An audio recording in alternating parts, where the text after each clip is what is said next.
અમીરગઢ સરકારી વિનયન કોલેજમાં વિધાનસભાના અધ્યક્ષ શંકરભાઈ ચૌધરીના હસ્તે મા વન કવચ લોકાર્પણ કરાયું.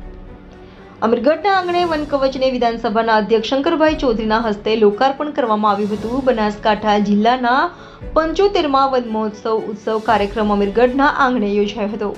તેમજ આ કાર્યક્રમ દરમિયાન એક પેડ માં કે નામના સૂત્રને સાર્થક કરવા શંકરભાઈ ચૌધરીએ આહવાન કર્યું હતું. તેમજ ભાવિ પેઢીને સ્વસ્થ અને શુદ્ધ વાતાવરણ પૂરું પાડવા વૃક્ષોનું જતન સંવર્ધન કરવું પડશે.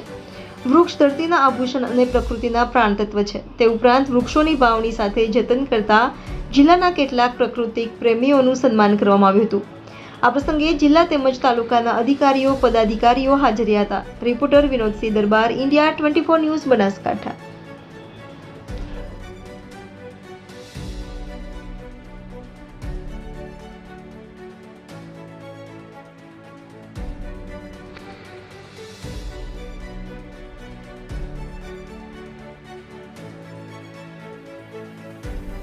કેટલાક મિત્રોને શ્રેષ્ઠ કામગીરી કરવા માટેના સન્માન પત્રકો આપ્યા, જેમાં ફોરેસ્ટના અધિકારીઓ, સરપંચશ્રીઓ, વિવિધ સંસ્થાઓ, તેમને પણ હું હૃદયથી ખૂબ શુભકામનાઓ પાઠવું છું.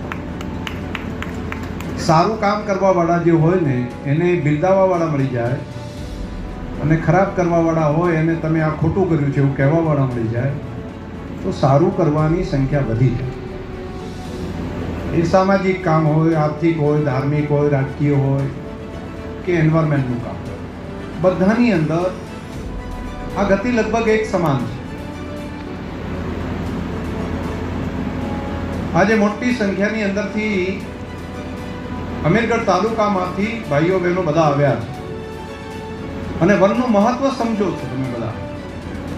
આ જંગલોને બચાવવાનું કામ તો અહીંયા રહેતા લોકોએ કર્યું છે.